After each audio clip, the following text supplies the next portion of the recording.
Vous écoutez le podcast Devenir écrivain avec Lucie Castel et Johanna Vogel, épisode 101. Bienvenue sur Devenir écrivain, le podcast pour démarrer et réussir votre carrière d'écrivain. Et maintenant, retrouvez votre animatrice Lucie Castel, autrice publiée à l'international, formatrice et conférencière.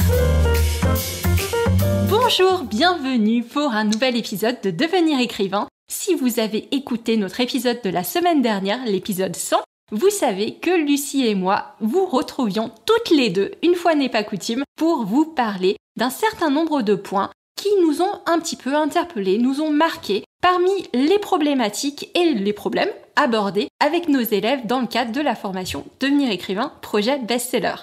On a fait une première intervention, un premier tour d'horizon de ces questions qui turlupinent les futurs auteurs et les primo-auteurs la semaine dernière.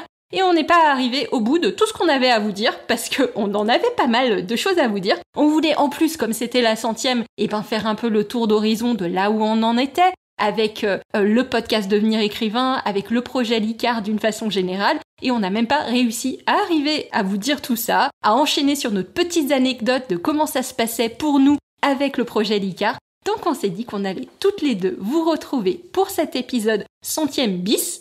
Voilà, on va dire qu'on l'appelle comme ça, tu es d'accord ?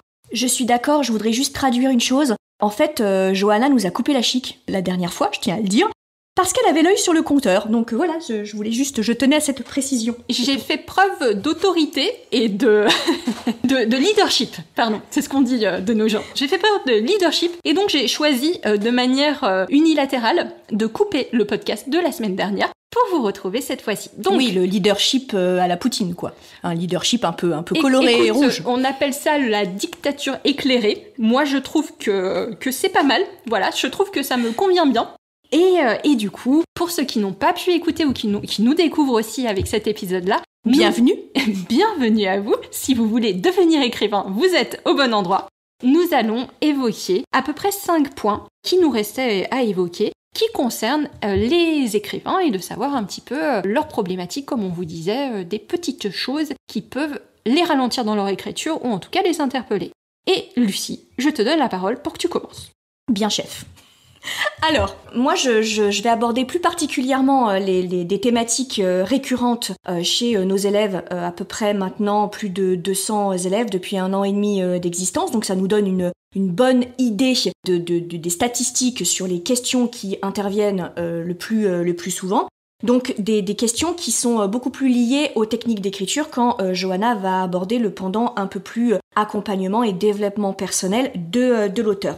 Et donc, si la dernière fois, j'avais beaucoup insisté sur la question du temps du travail préparatoire, à déconnecter de la qualité du roman, ainsi que le premier jet, tout à fait, et de la façon dont on devait aborder le premier jet, et je vous encourage évidemment, comme elle vous l'a dit, à écouter la première partie de ce podcast. Là, je voudrais aborder ce qui suit le premier jet, à savoir la fameuse étape de correction.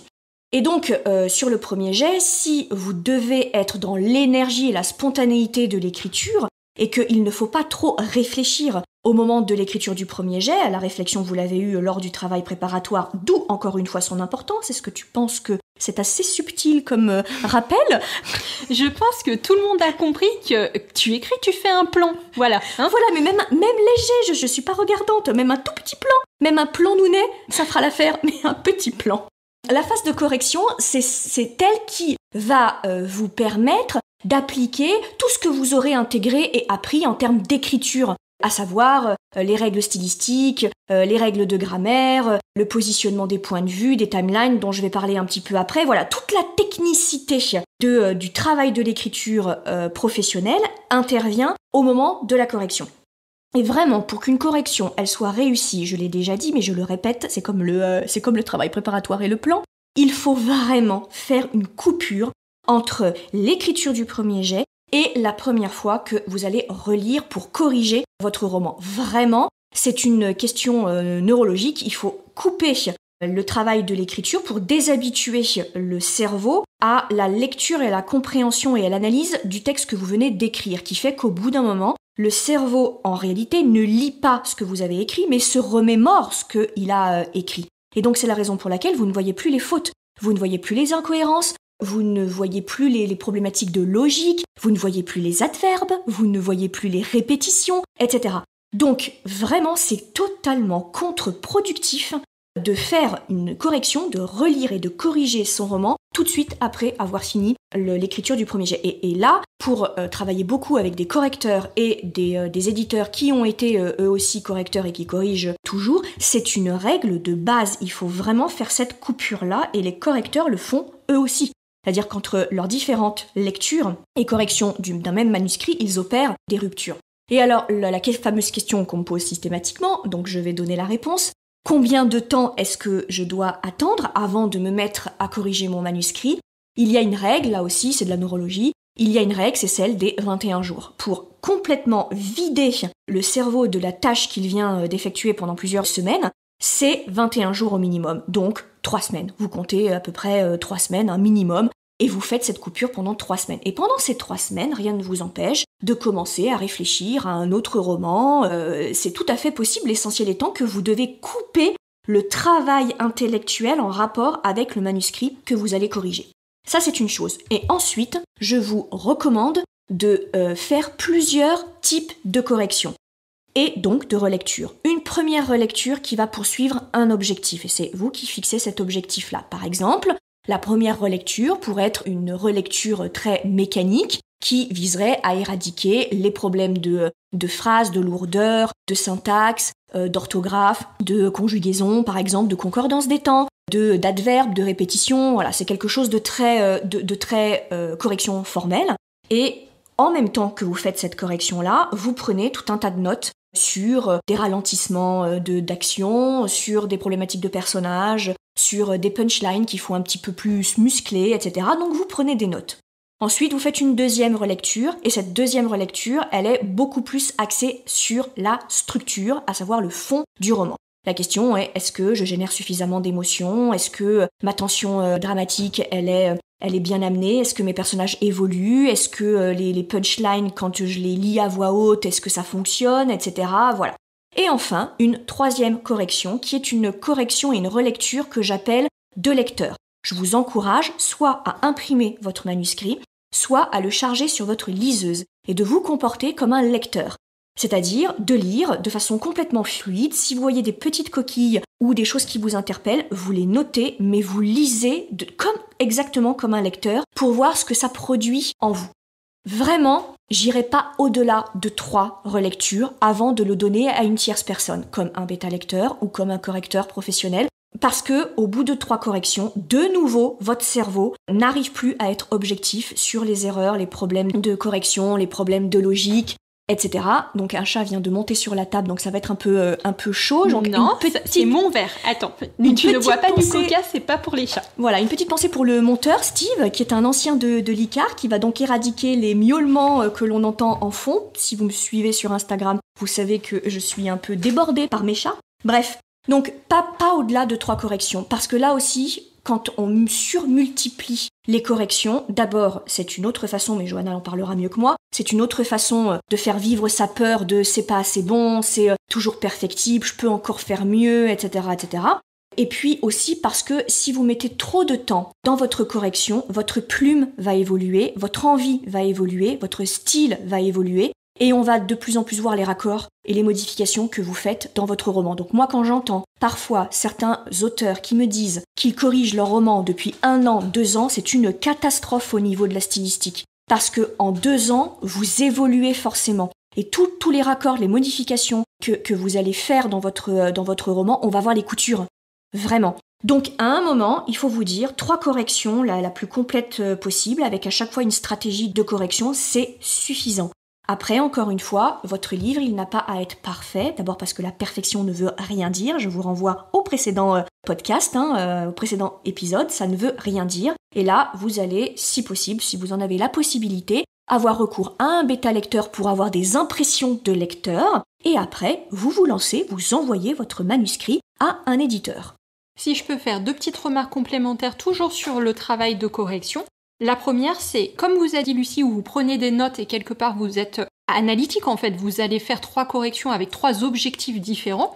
Moi, ce que j'encourage nos élèves à faire, c'est aussi à se noter, avoir une fiche en fait, qu'ils vont avoir à l'étape de la correction où ils ont leur point de vigilance. Par exemple, s'ils se demandent qu'est-ce que je vais regarder exactement au moment de la correction, et ben d'avoir une fiche avec eux, un espèce de checklist pour la correction. Donc ça peut être tout simplement la checklist de grammaticale ou stylistique où ils ont noté « Ah, je vais regarder les répétitions, les adverbes », comme disait Lucie. Mais ça peut être aussi une checklist qui a à voir avec le style de l'auteur et ce qu'il veut tester, ce qu'il veut essayer pour son livre. Notamment, je pense à des personnes qui se diraient « Tu sais quoi, moi j'ai lu dans certains livres que la personne, elle faisait plein de... qu'est-ce qu'elle pourrait faire ? Des métaphores aquatiques. Et moi, les métaphores aquatiques, vraiment, j'ai adoré, j'aurais aimé faire ça. » Plutôt que d'y penser forcément dans l'écriture elle-même, dans le premier jet, vous avez aussi le droit d'avoir votre fiche, en fait, de choses à tester ou de choses que vous voudriez mettre en place et de vouloir les intégrer après coup. C'est pas quelque chose d'obligatoire, mais en fait, là où je veux en venir, c'est que le travail sur votre style et le travail sur la langue, comme le disait très justement Lucie, il commence dans le premier jet, mais il se fait surtout et il s'affine surtout à l'étape de la correction. Et le fait d'avoir un petit peu votre fiche pratique, checklist, point de vigilance avec vous, vous permet de suivre ça et de tester des choses et d'être dans l'amélioration de votre plume. Pour l'exemple, quand je suis sur mon premier jet, je fais en moyenne 3-4 pages A4 de remarques à intégrer plus tard lorsque je ferai ma correction.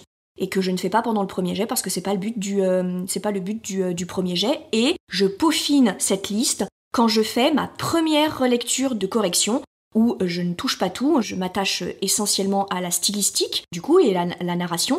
Et je continue d'enrichir cette liste-là, qui est une liste de fond, en fait, d'informations sur le fond plutôt que sur la forme. Ça peut être t'assurer que tu as bien distillé tel ou tel indice, si c'est un polar, c'est des choses comme ça. Voilà, c'est par exemple, je vous donne des exemples sur le roman sur lequel je travaille, c'est par exemple muscler un dialogue entre deux personnages que je trouve pas assez violent au moment où je l'écris, mais je veux pas réfléchir à ça au moment du premier jet. Ça peut être aussi un indice, lié à la révélation finale que j'ai oubliée ou que je ne sais pas encore comment intégrer, une couleur de vêtements, une réflexion qu'aurait fait un personnage. Il peut s'agir aussi de remarques comme raccourcir le chapitre ou avoir un champ lexical un peu plus vulgaire parce que le personnage a besoin d'avoir un peu plus de vulgarité et je me trouve encore un peu trop timorée. Ça peut être ce type de note. Donc toujours dans l'idée que l'objectif que l'on se donne avec le premier jet, c'est d'aller au bout de l'histoire, d'avoir une bonne fois pour toutes son histoire sur le papier ou sur le PC pour la première fois et après on va l'enrichir, on va la retravailler. Et j'en viens à ma deuxième remarque parce que je pense que c'est l'un des blocages les plus fréquents de nos élèves avec la correction. C'est la peur de devoir refaire le boulot en fait. La peur de devoir tout réécrire et quelque part l'impression qu'il y a une montagne de boulot qui nous attend une fois qu'on a déjà tellement bien galéré avec le premier jet et que mon Dieu quoi, il reste la correction, il va falloir tout reprendre. Et je sais pas comment est-ce que toi tu peux rassurer nos élèves, mais moi ce que je leur dis c'est attention, ça sera pas le même boulot déjà, vous allez pas normalement tout réécrire une deuxième fois. C'est très rare qu'on soit dans ce cas de figure, et si on est dans ce cas de figure, généralement c'est pas oh là là mon Dieu, je le savais, j'allais devoir tout réécrire, mais c'est juste j'ai envie en fait, j'ai repéré que quelque chose allait pas et ça y est, j'ai une nouvelle idée, j'ai à nouveau l'étincelle de motivation qui fait que je veux reprendre des choses pour le faire différent. Mais sinon, on n'est pas sur un travail qui... C'est pas le même travail en fait. Vous n'allez pas refaire deux fois la même chose. Vous allez faire quelque chose de différent qui sera, comme tu disais, cintré dans le temps. Enfin, cintré, ça se dit pas, mais voilà. Et du coup, qui n'est pas une montagne insurmontable. Donc ça, c'est un peu ce que moi je leur dis. Est-ce que toi, tu as des éléments pour les rassurer ? Voilà, donc maintenant vous comprenez pourquoi c'est une superstar à l'ICAR auprès des élèves, hein, parce que moi je vais pas du tout vous rassurer. À la question, est-ce que le travail de correction va être agréable et fluide la réponse, c'est non. C'est la partie la plus chiante de l'écriture, hein, du travail de l'auteur, ça c'est certain, c'est une évidence. Tous les auteurs s'accordent à dire que le travail de correction, c'est vraiment le travail et la partie la plus merdique de l'écriture. Maintenant, est-ce qu'elle est incontournable et essentielle et est-ce qu'il faut en passer par là ? La réponse est évidemment oui. Un premier jet, pour qu'il soit réussi, il doit être poli, il doit être harmonisé, il doit être équilibré, c'est une évidence. Les auteurs qui vous disent qu'ils ne corrigent pas et que leur premier jet est bon du premier coup, c'est généralement en plus ceux qui vous disent qu'ils écrivent au fil de l'eau et qui ne font jamais de plan et qui ne réfléchissent jamais. Je pense qu'il y a une part de légende Et il y a une part de magie du métier d'auteur, et je ne veux pas décevoir les lecteurs en leur disant que la plupart du temps, écrire est douloureux et compliqué et laborieux, comme beaucoup de travail artistique. Ça demande beaucoup de rigueur et beaucoup de répétition et de correction et d'échecs. Mais très clairement, le travail de correction, il faut que vous réussissiez à vous dire « je ne peux pas couper au travail de correction ». Ce travail de correction-là, c'est ce qui va faire passer mon premier jet, qui est une version brute, à une version étincelante et une version absolument lisse. Et quand je dis lisse, c'est pas dans l'idée que ça doit être fade. C'est qu'une écriture lisse est une écriture qui fait oublier au lecteur le travail de l'auteur, et qui lui fait complètement oublier qu'il est en train de lire un livre et se déroule devant lui une histoire dans sa tête, et il est complètement immergé dans votre histoire, et il ne voit plus les mots, il voit plus les pages, il voit plus la liseuse, il ne voit plus rien, l'illusion est absolument complète. Et pour arriver à ce résultat-là, il faut ce qu'on appelle une écriture fluide, une écriture qui est sans surbrillance. Et pour ça, il faut qu'il y ait ce travail de correction. Et par contre, ce que disait très justement Johanna, c'est que c'est pas du tout le même job, en fait. La phase de travail préparatoire, d'ailleurs, d'un côté, la phase d'écriture du premier jet et la phase de correction, c'est 2 temps différents du travail de l'auteur, qui en plus font appel à des compétences et à des techniques d'écriture et de l'auteur qui sont radicalement différentes. Donc on n'a pas du tout l'impression de refaire exactement les mêmes choses ou de défaire ce qui a déjà été fait, parce que c'est pas du tout la même logique. Et aussi, n'oubliez pas qu'à la phase de correction, en tout cas dans un deuxième temps de la phase de correction, vous allez avoir votre carte Joker appel au public, c'est-à-dire que vous allez avoir les retours de vos bêta-lecteurs, vous allez rompre un peu votre isolement, et vous allez avoir ce retour d'autres personnes par rapport à votre texte. Donc certains peuvent évidemment avoir très peur de ça, mais essayez de le voir comme enfin vous allez avoir quelqu'un qui va lire votre livre et qui va pouvoir vous faire un retour, et vous allez pouvoir avancer d'une autre manière et beaucoup plus vite par rapport au premier jet. Et il faut aussi que vous réussissiez à vous dire et que vous réalisiez aussi que quand vous êtes à la phase de correction, le plus gros est fait dans le sens où vous avez créé le support, vous avez créé l'œuvre, vous avez créé le manuscrit. Et dans la phase de correction, tout est toujours faisable. On peut tout corriger, mais le minimum, c'est que le manuscrit doit exister. L'histoire doit avoir été écrite. Tant que l'histoire n'a pas été écrite, on ne peut rien faire. Mais à partir du moment où vous avez le premier jet, où l'histoire a été écrite, mais on peut absolument tout faire. Il n'y a aucun manuscrit qui soit désespéré. Il n'y a aucun manuscrit qui soit à jeter entièrement. Du moment où on a la base, on peut toujours tout corriger. Donc quand vous êtes en phase de correction, vous avez déjà le produit, vous avez déjà le support et l'œuvre. Donc du coup là, vous pouvez souffler un grand coup, même si la phase de correction va être un peu chiante et laborieuse. N'empêche que l'œuvre existe déjà. C'est à peu près tout ce qu'on pouvait vous dire sur l'étape de correction. Donc on aura vu sur cet épisode 100 et cet épisode-ci de 101, le travail préparatoire, le premier jet et maintenant la correction. Moi, sur le côté un petit peu conseil problématique plus des blocages de l'écrivain, développement personnel, je peux aborder avec vous la sacro-sainte question de la procrastination. Évidemment, un des blocages principaux des auteurs, c'est la procrastination, c'est le fait d'avoir une histoire à raconter, de savoir ce qu'on doit faire et pourtant de pas réussir à s'y mettre, de pas avoir envie de s'y mettre. Soit de manière ponctuelle, c'est-à-dire de se dire je m'étais dit que j'allais bosser sur mon roman ce soir et le soir arrivant, je n'ai qu'une envie, c'est de regarder ma série chinoise sur Netflix. Les élèves de l'ICAR se reconnaîtront. Ou alors de manière plus large, c'est-à-dire qu'on va avoir un blocage qui peut durer pendant 1 semaine, 2 semaines, voire plus. On va être vraiment sur cette non-envie d'écrire. La procrastination, c'est vraiment pas simplement de se dire « Oh, j'ai plein de choses à faire et j'ai pas le temps d'écrire », c'est vraiment « J'ai pas envie de m'y mettre, quoi, j'ai pas envie d'écrire ». Et souvent, il y a énormément de culpabilité qui est liée à ça, parce que quelque part, on a quelque chose à faire et on ne le fait pas, donc honte, culpabilité, que voilà. Et une espèce d'incompréhension, mais qu'est-ce qui se passe ? Parce que si encore j'aimais pas mon histoire, si encore c'était une obligation, c'était des devoirs que j'avais à rendre pour ma maîtresse, bon, on pourrait le comprendre, mais là, c'est quelque chose qui me plaît, que normalement, je fais pour mon plaisir, pour me détendre. Et pourtant, aujourd'hui, il se trouve que je le vois comme une obligation et que je n'ai pas envie de m'y mettre. Donc la question, évidemment, comment est-ce qu'on résout Comment est-ce qu'on résout ? Elle se fout de moi, mais tu as bien raison. C'est pas pour rien que c'est toi qui es auteur et pas moi. Comment est-ce qu'on résout la question de la procrastination? C'est vraiment, en fait, de vous demander qu'est-ce qui se passe. Il faut un petit peu creuser. Je dis toujours que c'est pas simplement que d'un coup votre volonté devient nulle ou que vous avez profondément un problème de volonté. C'est qu'il y a une peur sous-jacente ou quelque chose qui se passe qui fait que, en effet, votre envie d'écrire, elle est beaucoup moins importante. Il est beaucoup plus difficile pour vous de faire ce premier pas, de vous contraindre, parce qu'il y a toujours un petit élément de contrainte quand on doit faire quelque chose qui demande de l'effort, de la concentration, de la rigueur, et de comprendre ce qui se passe en fait. Et moi, de ce que j'ai pu voir maintenant avec tous les élèves de l'ICAR, il y a vraiment 2 points principaux qui entrent en jeu pour la motivation et pour le fait de s'y mettre et de ne pas procrastiner. Le premier point que je donne toujours, c'est d'y croire. C'est vraiment une histoire de croyance.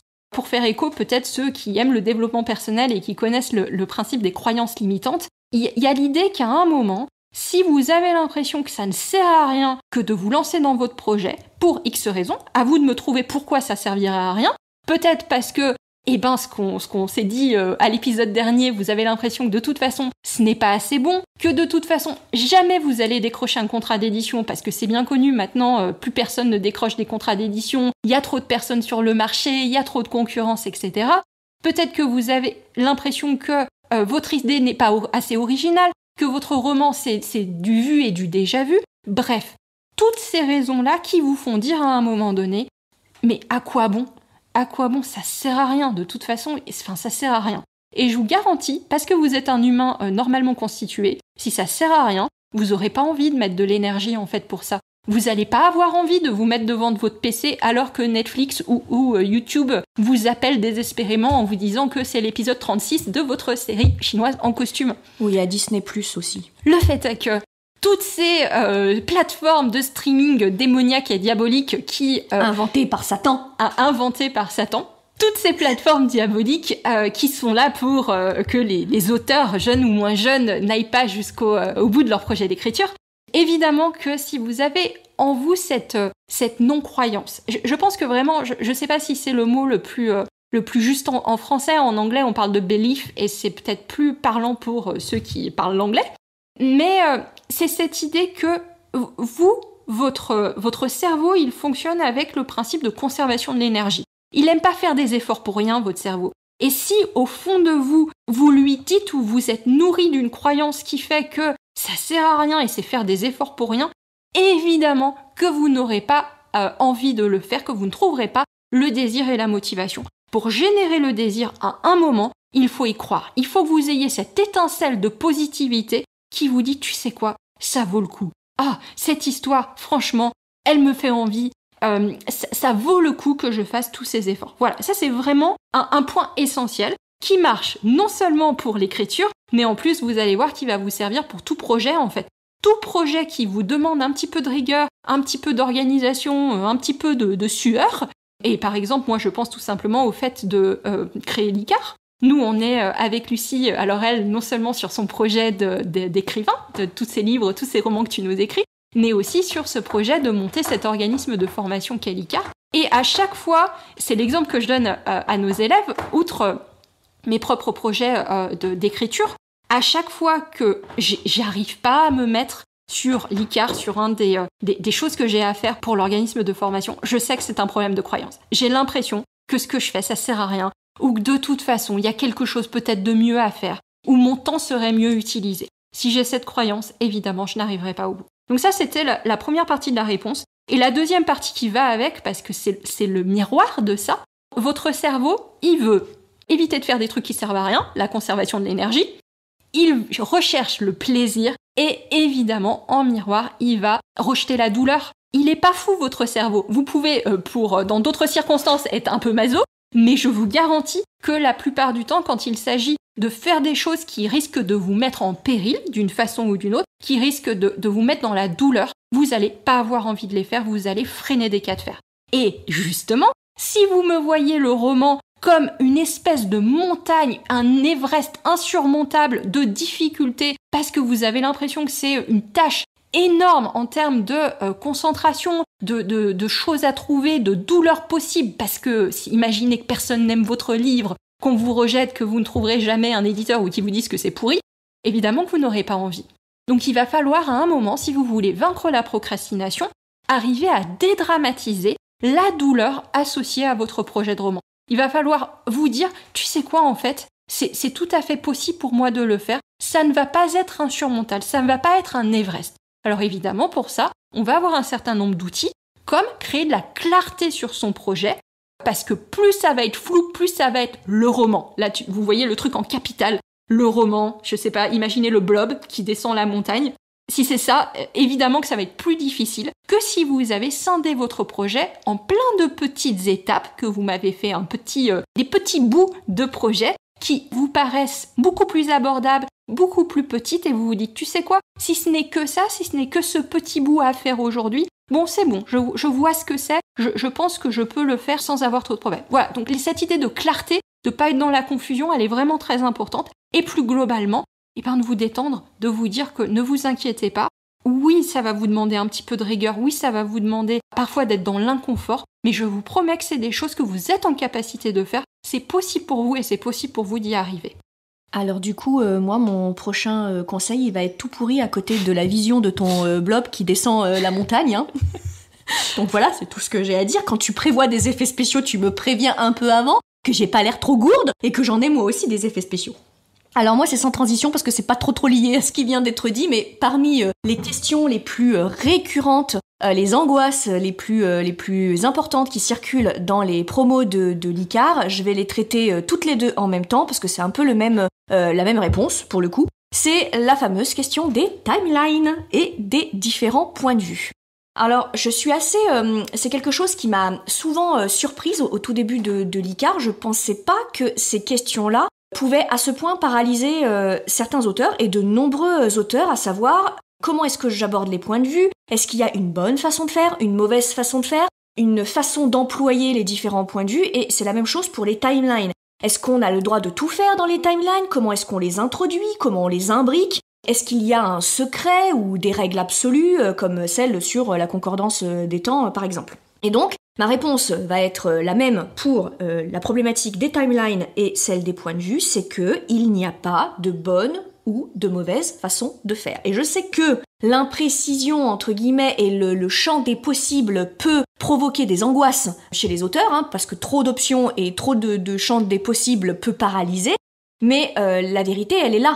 C'est-à-dire que, pour le coup, la façon dont l'auteur multiplie les points de vue, ou n'en fait qu'un seul, la façon dont il introduit différentes timelines dans son roman, c'est sa marque de fabrique, c'est en fait ce qui va faire sa signature.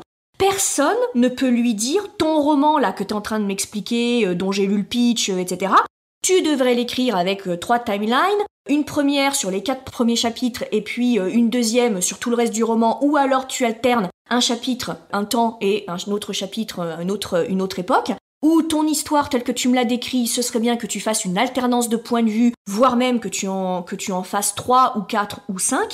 Personne ne peut vous le dire, parce que si quelqu'un vous le disait, en fait c'est lui qui devrait écrire l'histoire. Si vous attendez à ce que quelqu'un vous impose d'écrire le livre avec X point de vue ou X timeline, en réalité, il s'empare de votre création artistique parce que le choix des timelines et le choix des points de vue, ça fait partie de votre intention littéraire, ça fait partie de la manière très individuelle et unique et forcément originale avec laquelle vous avez pensé écrire votre roman. Et ce qui est une bonne chose, c'est que, en réalité, il y a très peu de mise en garde que l'on fait sur les timelines et sur les points de vue. C'est-à-dire que, autant sur la problématique de la concordance des temps, il n'y a pas de questions à se poser, et d'une certaine façon, c'est très reposant. Parce que on se dit, bah voilà, si mon récit est au passé simple ou à l'imparfait, si j'ai une action qui se déroule avant, je vais devoir mettre tel autre temps, et c'est comme ça, et c'est pas autrement, et je n'ai pas de marge de manœuvre. Pour la question des timelines et du point de vue, non, en fait, tout est possible. Si vous voulez écrire un roman avec 6, 7 points de vue, parce que le roman et l'histoire le justifient, parce que ça a un véritable sens pour vous de l'écrire avec 6 points de vue ou 7 points de vue différents, ce sera très bien. Si en revanche, vous voulez écrire votre roman uniquement avec un seul point de vue, ça veut pas dire que votre roman, il sera fade, ou il manquera d'originalité, etc. J'ai lu des perles, vraiment, avec un seul point de vue, et c'était très chouette. Pour les timelines, c'est exactement pareil. Vous pouvez mélanger les timelines au sein d'un même chapitre, vous pouvez alterner les chapitres, vous pouvez aussi les intégrer par bloc, un premier tiers de votre roman qui se passe à une époque, un second à une autre époque, ou un deuxième puis un troisième à une autre époque, et ainsi de suite. Et il n'y a pas d'interdiction à partir du moment où ça n'est pas un gadget narratif. À partir du moment où l'histoire, le déroulé de l'intrigue, commande plusieurs époques et commande plusieurs points de vue.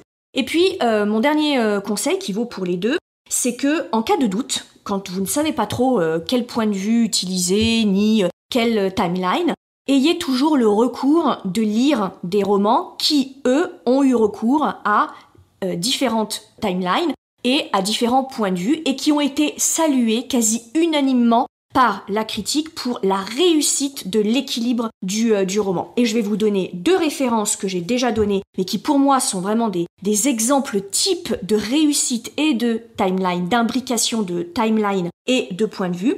Alors pour ce qui est des timelines, il s'agit de Station 11 d'Emily St. John Mandel, où là vous avez 2 blocs, 2 timelines, 2 époques parallèles qui du coup évoluent tout au long du roman et finissent par évidemment se rejoindre subtilement. Donc si vous voulez voir comment organiser et imbriquer plusieurs époques au sein d'un même roman, ça c'est vraiment un roman type, un exemple type. Et pour ce qui est de la surmultiplication des points de vue, qui d'ailleurs alterne le pronom je, il, le passé, le présent, etc., c'est un roman qui s'appelle Les Hommes de paille de Michael Marshall Smith et qui là aussi est un petit bijou de technique pour ce qui est, entre autres pas que, mais pour ce qui est des différents choix, des points de vue parce qu'il les multiplie aussi au sein de certains chapitres et là c'est déjà beaucoup plus de la haute voltige au niveau de la stylistique. Donc c'est toujours la même chose, quand vous avez un doute sur un choix stylistique, vous lisez des exemples et vous voyez ce que ça provoque chez vous. Et l'épisode donc de podcast qui était dédié à cette question des timelines, c'était l'épisode 78. Gérer plusieurs chronologies dans son roman, donc n'hésitez pas si vous voulez des conseils complémentaires, Lucie avait fait un épisode dédié, le 78.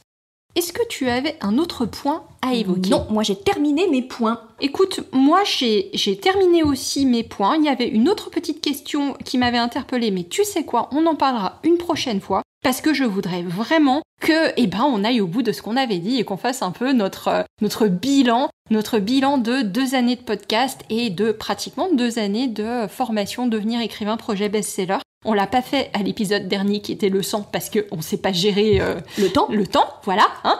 Mais c'est l'occasion ou jamais. Donc, où en est-on après 2 années de podcast ? Alors vraiment, moi, puisque là on va vraiment parler du bilan et puis surtout de notre ressenti, de ce qu'on a pu éprouver, de ce qui nous a interpellés dans cette existence, c'est déjà le nombre d'élèves, parce que en 5 sessions, puisque c'est la session qui est en train de se dérouler à l'heure actuelle est la 5e, on a déjà formé 211 auteurs, dont certains ont publié, d'autres sont en passe de lettres, tous en tout cas majoritairement travaillent encore sur leur roman. Et ça, moi, ça m'impressionne toujours d'en être déjà après finalement 1 an et demi, même pas 2 ans, puisqu'on a que 5 sessions et qu'on en fait 3 dans une année. Moi, c'est un chiffre qui me paraît vraiment déjà énorme. Ça passe tellement vite et ça crée une communauté incroyable et je pense que, enfin, tu diras la même chose ou peut-être pas d'ailleurs, et j'aurais l'air bête, mais ce qui vraiment ce qu'on avait en tête quand on a créé l'Icar, c'était la communauté, parce que il fallait en finir, et je le crois toujours, avec l'isolement de l'écrivain paumé derrière son ordinateur et seul sur ses recherches internet, et qu'on crée une sorte de communauté pour expliquer que, ça a l'air débile parce que c'est notre slogan, mais qu'à plusieurs on est plus fort, et que c'est tellement important de trouver du soutien auprès de collègues auteurs, et c'est vraiment ce qui s'est passé moi dans les promotions. Je suis toujours surprise de voir l'esprit de groupe qui se crée dans chaque promo, qui fait qu'il y a des amitiés qui se créent, même après la fin de la formation, ils fonctionnent toujours sur leur groupe, sur leur Discord.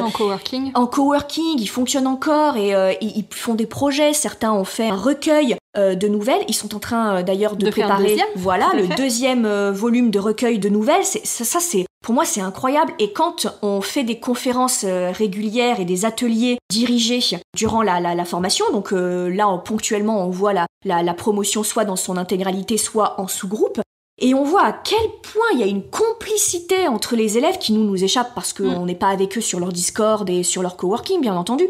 Et c'est assez incroyable. Et moi, j'aurais tellement rêvé d'intégrer ce type de petit comité où tout le monde travaille en même temps sur un projet et s'entraide. Et ça m'aurait tellement sauvé la vie au début de ma carrière. Donc, et ça nous a, même si on voulait mettre ça en place, moi je trouve que ça nous dépasse un peu et ça va au-delà de ce qu'on pouvait. C'est pas juste une formation.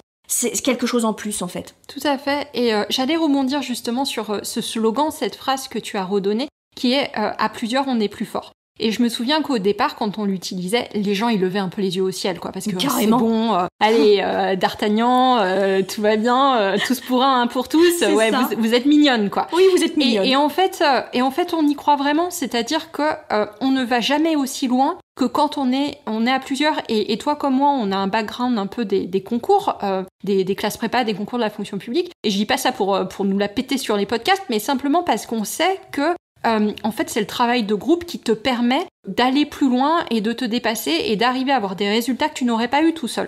Et du coup, c'est un peu ce même principe-là qu'on voulait mettre en place pour l'ICAR. Alors, c'était à plusieurs échelles. La première échelle, c'était de se dire, et si on arrivait à rompre l'isolement des auteurs qui n'ont pas forcément dans leur entourage des gens qui sont intéressés par l'écriture, comment est-ce qu'on pourrait les mettre en relation, comment est-ce qu'ils pourraient bosser ensemble ? Et après, le niveau 2, on va dire, c'était de créer du networking et du réseautage. Alors, peut-être que ça fait un peu sourire jaune certaines personnes qui se disent « Oh là là, non, pas encore le réseau, le network, je croyais que les professions artistiques n'étaient pas touchées par ça et que c'était un truc juste des sociétés, en fait, ou du monde du commerce. » Mais non, ça vaut aussi pour tout métier et pour toute activité qui à un moment vous demande d'entrer dans un sérail. Et quand on veut entrer un peu par la petite porte ou savoir à quelle porte toquer pour avoir des contacts dans les maisons d'édition, il n'y a rien de mieux quand même de se faire un réseau et d'avoir des gens qui sont déjà passés par là et qui peuvent nous porter. Ça sert à ça aussi un réseau. Donc ça c'est un peu le niveau 2, mais c'était important pour nous de le faire. Et je suis d'accord avec toi, nous, on n'a pas de prise sur le fait que les gens, ils vont bien s'aimer entre eux ou qu'il y aura une bonne ambiance, mais je pense que on va un petit peu, comment on peut dire, se lancer des fleurs, mais au moins on a pu créer une structure où les gens qui viennent, ils savent que c'est aussi quelque chose qu'on espère qu'ils vont trouver. Et du coup, pour l'instant, donc croisons les doigts, touchons du bois, tout ça, les gens qui rejoignent la formation l'ICAR, c'est tous des gens qui ont envie de partager avec les autres et qui ont envie d'avancer tous ensemble et de se faire un réseau et tout ça. Donc pour l'instant, dans la générosité et pas dans la compétition stupide qui marche pas. Donc pour l'instant, vraiment, nos élèves, c'est les meilleurs. Ouais, c'est clair, mais complètement. Et d'ailleurs, ça me fait rebondir sur, je dirais peut-être un niveau 3, sur la rupture de l'isolement. Quand on a commencé à parler du projet de l'ICAR autour de nous, l'idée c'était de concentrer tout un tas de professionnels du milieu du livre et de les mettre au service d'un auteur apprenant et d'un auteur aspirant professionnel. On nous regardait un peu comme des bêtes de foire parce que toutes les formations qui existaient, et encore maintenant à l'heure actuelle en France, la majorité des formations à l'écriture, sont des formations qui sont données à chaque fois par un auteur. Un auteur vient partager ses conseils d'écriture, ses trucs et astuces, sa méthode, etc. Et c'est génial. Mais je trouve quand même effarant qu'avec les ressources des professionnels de l'écriture et du nombre d'auteurs qui existent en France en termes de genres littéraires différents, que personne, avant nous, n'ait pensé à se dire « Mais et si on faisait une formation en ligne, donc quelque chose qui serait déconnecté de l'université avec tout ce qui peut y avoir de contraignant lié à une école supérieure, etc., où on ferait venir des pros, mais qui soient pas que des écrivains, parce qu'un auteur, il ne vit pas dans sa bulle quand il fait carrière, il a accès à tout un tas de professionnels avec lesquels il faut bien lui apprendre à parler, négocier et collaborer, qu'on les fasse venir au même endroit, c'est-à-dire là où se trouvent des auteurs qui veulent se professionnaliser, et chacun viendrait avec l'expérience de son corps de métier. Et j'ai trouvé assez effarant que dès le départ, quand on parle de notre projet, on nous regarde un peu comme des extraterrestres, et qu'on nous dise oui en fait vous allez faire ce que fait déjà les auteurs comme Weber, Chatham, Musso, Lévy dans certains dans certains grosses structures de formation qui ne sont pas spécialisées dans les formations d'écriture mais qui ont parmi leur portefeuille de formateurs des auteurs, et on essayait de leur expliquer que il est important que sur le marché il existe les deux, parce que les deux n'apportent pas la même chose. Ce que vous donnera un auteur dans son expérience, dans son retour dans sa méthodologie personnelle, etc., c'est une très grande richesse, c'est super. Faut vraiment, moi je vous encourage à suivre les conférences de ces auteurs qui ont traversé les décennies et qui continuent de se maintenir dans une posture qui est compliquée des fois parce qu'ils sont en tête d'affiche, donc ils ont beaucoup de pression économique. Voilà, c'est pas forcément une place rêvée et parfaite, ils ont aussi des problématiques. Mais de l'autre, d'avoir des structures qui apportent autre chose et qui apportent le métier et l'environnement de l'auteur pour que l'auteur qui décide de faire de carrière, il ait toutes les informations. Mais pas que les informations d'un auteur, aussi d'un éditeur, d'un correcteur, d'un agent littéraire, d'un webmaster, etc., etc. Et je suis quand même, avec le recul, toujours autant effarée. Alors je suis très contente parce que du coup, ça fait le caractère unique de l'ICAR et c'est génial. Donc tant mieux. Et puis surtout que, on va en parler là, mais le fait qu'on se développe fait que maintenant, spontanément, on a des candidatures d'auteurs dingues qui ont des débuts de carrière, des carrières qui sont exceptionnelles, des professionnels, des éditeurs qui veulent rejoindre l'aventure. Voilà, qui sont formidables et qui du coup nous demandent, parce qu'ils sont intéressés par ce qu'on fait, par le concept de plateforme de multi-professionnels en quelque sorte, et qui spontanément viennent nous voir pour participer, faire des conférences, etc., etc. Et du coup, voilà, je suis toujours un peu surprise que l'isolement soit aussi du côté de la formation et que l'auteur soit encore tout seul derrière la caméra à parler de sa propre expérience. Et voilà, donc cet isolement est à tous les niveaux. C'est pour 2 points que tu as abordés dans ce que tu viens de dire. La première, c'est que tu as été un peu timoré quand tu as dit les gens nous regardaient un petit peu comme des bêtes de foire. Non, on nous a carrément dit que voilà, on était des charlatans parce que encore une fois, il y a cette idée qui persiste qu'on n'apprend pas à être écrivain, on n'apprend pas à écrire un roman, ça ne s'apprend pas, c'est le talent inné, voyons. Tu ne peux savoir écrire qu'un roman en écrivant, en tâtonnant et en cherchant par toi-même sans, grand Dieu, voir ce que les autres ont fait avant toi, quoi. Donc nous, on était en rupture par rapport à cette idée parce que c'est une idée quand même qui est très française, faut le dire. Dans les pays anglo-saxons, à l'université même, il y a des cours d'écriture créative et des masters, alors qu'ils appellent en écriture créative, mais qui vous forment justement à la narratologie, à comment est-ce qu'un roman s'écrit. Alors qu'à l'université française, on a évidemment les cours de littérature, mais qui ne vous apprennent pas à écrire un roman. On vous apprend à analyser un texte littéraire, ce qui est 2 choses complètement différentes. Et qui ne vous apprend pas à être écrivain professionnel. Voilà, et c'était la deuxième chose, là où j'allais en venir. Pourquoi cet isolement et pourquoi il n'y avait pas encore la formation qu'on vous propose maintenant. Donc il y a cette idée de « Ah, mais on n'apprend pas à écrire ». Et surtout, il y a cette idée de ne pas voir le écrivain comme un métier avec une continuité de quelles sont les personnes avec qui il travaille, quel est le langage qu'il doit avoir avec ces personnes-là. Ça aussi, c'était quelle est sa posture, sa posture professionnelle. C'était pas quelque chose qui était vu comme un métier. Et encore à l'heure actuelle, enfin, c'est compliqué de se définir comme un écrivain, même quand on est publié, parce que nos élèves, ils pensent toujours que c'est qu'une affaire de syndrome de l'imposteur et qu'une fois qu'ils auront leur contrat d'édition, ça y est, ils pourront dire qu'ils sont écrivains. Du moment qu'ils vont commencer à toucher de l'argent de contrat d'édition, ça y est, ils seront des écrivains.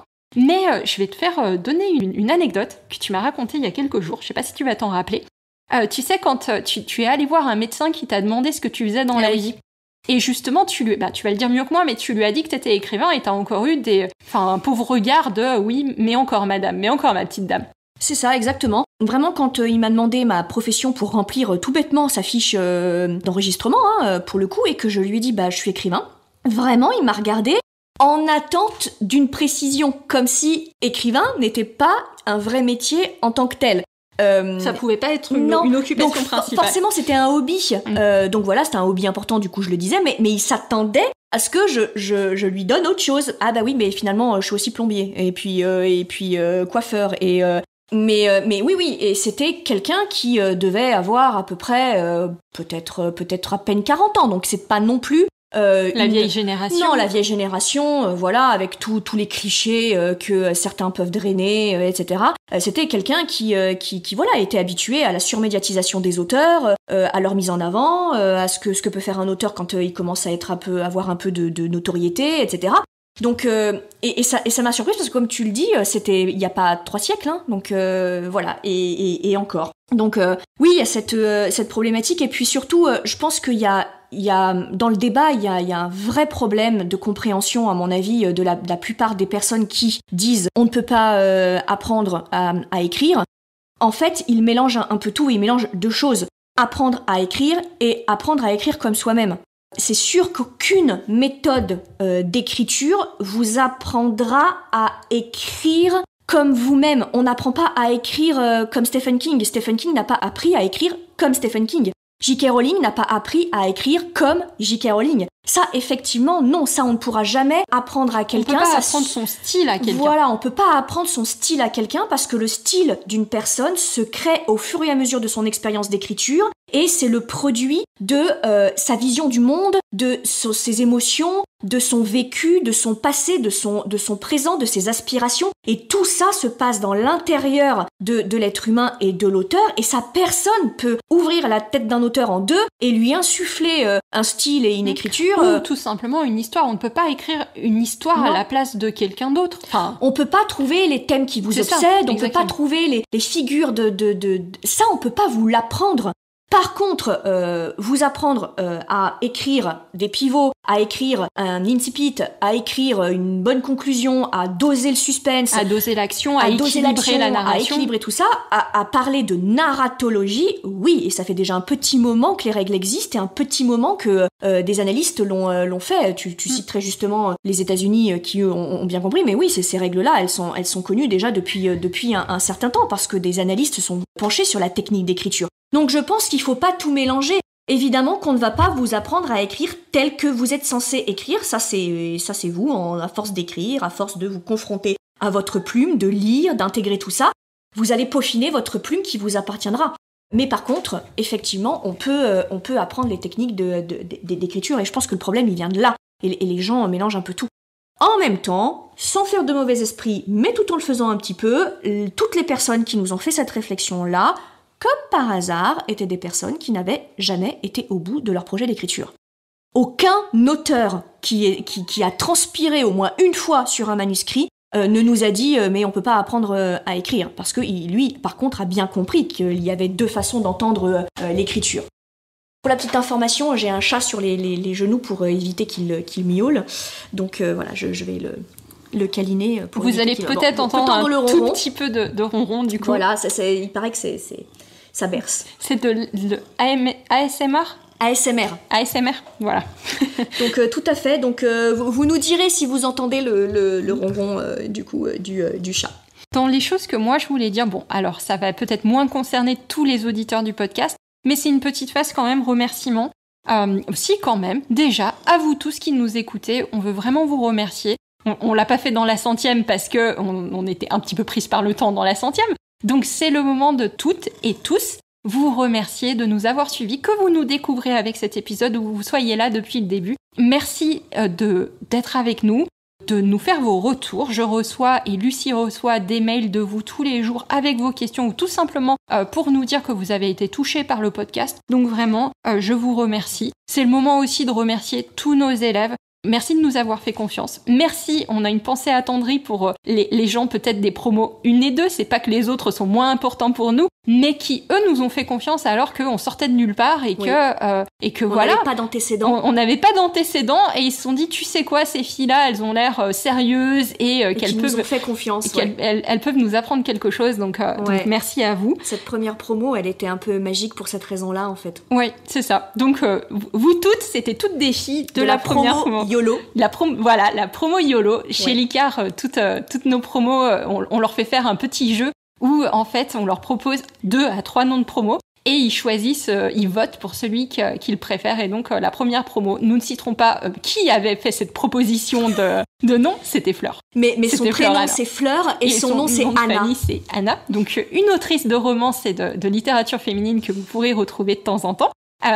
qui avait fait cette proposition, donc la promo YOLO. Donc voilà, à tous les auditeurs, auditrices, non, parce que c'était une promo de filles. Oui. Les auditrices qui sont de la promo YOLO, on a une petite pensée émue pour vous, parce que sans vous, en fait, il n'y aurait pas de Licard. C'est donc, ça. Voilà. Donc merci à vous. Et sur les auditeurs en général, je dirais juste 140 000 écoutes. Oui, c'est vrai. Depuis le début du podcast. Et moi, ça me paraît complètement dingue comme chiffre. Peut-être pas, mais je me rends pas compte. Mais en fait, le chiffre, moi, me paraît complètement dingue. Moi, je sais pas ce qu'il veut dire, mais il me fait plaisir. Oui, voilà, c'est ça. On sait pas trop ce que ça veut dire, mais le chiffre nous fait plaisir. On voudrait remercier aussi évidemment notre communauté Insta, nos auditeurs sur YouTube, parce que on se demande toujours en fait comment ça se fait qu'on a une communauté des auditeurs sur YouTube, parce que on n'a plus le temps de poster vraiment des vidéos, on poste juste le podcast et je sais que c'est pas trop l'endroit où c'est le plus simple d'écouter un podcast, donc merci à vous.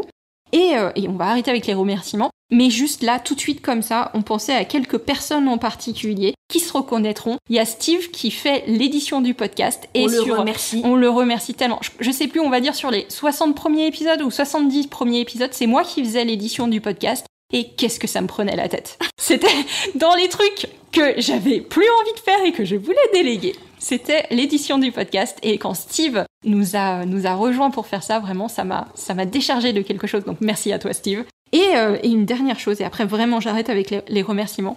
Je pense à 2-3 personnes, 2-3 élèves de notre formation qui sont toujours là quand on fait des masterclass. Alors, là en ce moment, il n'y en a pas, mais abonnez-vous à la newsletter de l'ICAR pour savoir quand nous vous proposons une prochaine masterclass, tout simplement une conférence virtuelle sur un sujet où vous pourrez justement venir voir, c'est souvent Lucie quand même. Donc venez voir Lucie en direct qui va vous parler d'un sujet qui a trait à l'écriture ou à la publication de livres. Et donc, vous savez comment ça se passe, une webconférence, une masterclass.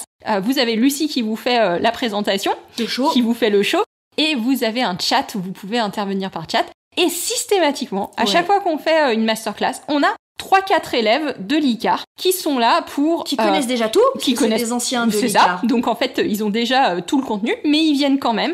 Et surtout, et vraiment, je vous promets, on ne les paye pas, on leur demande pas, mais ils sont toujours en train de faire la promo de notre formation et de dire aux autres à quel point c'est génial, il faut que les gens s'inscrivent. Donc Morgane, Jennifer, Nick, Luna aussi. Merci à vous d'être là et de faire les ambassadeurs de la formation l'ICAR. Donc vraiment, merci à vous. Oui. Et du coup, je me permets de rebondir sur ce que tu dis parmi les personnes que tu as citées. Le fait de grossir notre communauté d'anciens élèves, etc., il faut savoir que comme ce sont des auteurs qui se lancent, ils ont souvent une activité à côté. Et ils ont des compétences incroyables. Et du coup, nous, ça nous permet, comme on est en train de grossir, on est obligé de grossir notre équipe aussi et les personnes avec lesquelles on travaille. Et ça nous fait plaisir de recruter directement au sein des anciens élèves. Par exemple, comme tu l'as dit, Steve, qui est notre monteur, maintenant est un ancien élève. Mais on a aussi Nico, qui est donc l'élève de cette session-là, mais qui deviendra un ancien élève avec qui on travaille aussi. Et on est tellement content du coup d'associer et de recruter pas des inconnus, mais des personnes qui ont bénéficié de la formation et qui du coup maintenant sont ravis de participer à l'aventure l'ICAR et au développement de l'ICAR. Donc ça c'est cool aussi. Pour finir, parce que je suis sûre que cet épisode va être plus long que l'épisode dernier qu'on avait déjà fini. Steve va nous détester. Il va nous détester. Et vous aussi peut-être, parce que 50 minutes de podcast, allez, vous avez pas l'habitude. Généralement, on est gentil. On essaye de pas dépasser les 20 minutes, donc là, c'est exceptionnel. On va finir, juste encore quelques minutes, avec le futur de l'ICAR. Voilà, qu'est-ce qu'on vous prévoit pour la suite ? Qu'est-ce qu'on vous prévoit pour la suite du podcast ? Eh bien, de peut-être continuer à faire quelques séances où nous serons toutes les deux, Lucie et moi, pour parler d'un sujet. Ça nous a vraiment plu de faire ce petit format-là. N'hésitez pas à m'envoyer un message, à Lucie à l'adresse contact@licar.fr pour nous dire si cette formule vous plaît. Et vous allez nous retrouver pour ça. On va essayer de faire quelques interviews d'auteurs. C'est un peu compliqué, il faut qu'on trouve les personnes et qu'elles soient volontaires pour être interviewées. Mais ce serait ça qu'on veut. Et n'hésitez évidemment jamais à nous donner des sujets de podcast si vous avez des sujets que vous souhaitez qu'on aborde. Venez sur Instagram me les donner ou par mail. Pour le futur de la formation, qu'est-ce que tu veux ? Pour le futur de la formation, alors on va faire plein de choses. On va de nouveau enrichir la formation qui existe à l'heure actuelle en rajoutant énormément de contenu. et notamment en développant toute une série d'outils pratiques liés à l'auteur, un outil qui permet de stratégiser la correction, des outils qui permettent de vérifier les points de vigilance de l'écriture, des outils de développement pour synthétiser les fiches de personnages, les regrouper, etc. Bref, l'idée c'est vraiment de créer des outils pour que l'auteur puisse le plus facilement, le plus rapidement appliquer la méthode d'écriture Licard, perdre le moins de temps possible et utilise ces petits outils qui en plus auront un côté un peu ludique. Plus de formation, évidemment, dans les tuyaux il y a la formation en auto-édition qui devrait sortir cette année. Voilà, donc la prochaine session de la formation Licard devenir écrivain, c'est octobre. Normalement, si je balance la date, ça serait le 4 octobre. Et je fais des bruitages aussi. C'est trop de Netflix. Trop de Netflix, tu veux tellement. Et nous faisons de notre mieux pour donner vie à la formation sur l'auto-édition. Comment se lancer en auto-édition aussi pour le dernier trimestre de l'année. Donc voilà, si on met un petit peu plus de temps que prévu, c'est qu'on chiade à mort la formation. C'est qu'elle va avoir pas mal d'heures. Et que ça devait être une petite formation. Voilà, c'est ça. Et qu'au final, on a 9 modules. Mais ça va le faire. C'est du complet, pas à pas, tu te lances, tu suis les étapes et voilà. Voilà. Donc ça, c'est les projets à court terme. Et à long terme. À très très long terme. J'espère moyen, des séminaires, donc des rencontres avec ceux qui veulent nous rencontrer, et puis où on reboostera les auteurs, on les fera travailler dans des beaux endroits, dans des... voilà, parce que ça, Johanna et moi, on sait bien faire booster aller dans les beaux auteurs et aussi aller dans les beaux endroits. Donc l'idée, ça fait vraiment très longtemps qu'on veut faire du présentiel, qu'on veut rencontrer les gens et être face aux gens en vrai. Au départ, l'aventure Licard, ça devait être ça, en fait. Notre première vision de cette école, c'était de faire une vraie école, en fait, où on allait faire des classes en vrai, en présentiel. Au final, pour tout un tas de raisons, on est passé sur un format virtuel. C'était avant le Covid, donc on a eu un bol et peut-être une prescience de plutôt partir sur une formule en ligne, mais on n'a jamais perdu l'envie d'être sur scène, ça aussi, mais surtout d'être face aux gens. Donc on espère que dès que les conditions sanitaires et autres le permettront, on pourra vous accueillir en vrai. C'est sûr qu'en tant qu'auteur de polar un peu gore, moi je m'attends toujours à une apocalypse. Non, le monde va mieux, voyons, le monde va mieux, il n'y aura pas de zombies, voilà. Ah non, pas de zombies. Enfin, je suis prête, quoi qu'il arrive, je suis prête, mais pas de zombies. Et voilà, c'est un peu les projets. Voilà. De Licard, et donc on espère que vous êtes aussi enthousiasmés que nous et que quand on fera les annonces, vous serez aussi heureux que nous et qu'on pourra se rencontrer et que ce sera chouette dans cette aventure. C'est tout ce qu'on voulait vous dire pour cet épisode. Merci de nous avoir suivis jusqu'à la fin pour toutes celles et ceux qui auront eu le courage d'aller jusqu'à la fin. Envoyez-moi un petit mail pour me dire j'ai survécu. Entendu les ronrons du chat parce qu'ils sont à la fin. Aussi, ouais. Et j'ai survécu tu sais, c'était comme les t-shirts là du Seigneur des Anneaux. J'ai survécu au gouffre de Helm. Oui, ils en avaient fait un aussi pour la première promo de Licard. Ils avaient fait vraiment des t-shirts. J'ai survécu à la première promo de Licard parce qu'elle est très dense cette formation, donc voilà. Mais ouais. Donc, envoyez-moi un petit mail pour me dire si vous êtes arrivés jusque-là et on ne va pas prendre plus de votre temps. Merci à tous. Merci à tous. À la semaine prochaine. À très vite. Si tu veux écrire un roman qui aura les qualités recherchées par les éditeurs et par les lecteurs, tu dois rejoindre Devenir écrivain projet best-seller. C'est la formation à distance la plus complète et la plus personnalisée pour t'aider à aller au bout de ton projet de roman. Rejoins sans plus tarder mon équipe de professionnels du monde du livre et moi-même sur licard.fr, licares.fr. En train de réaliser leur rêve de professionnalisation et de publication, il n'y a aucune raison pour que ça ne t'arrive pas à toi.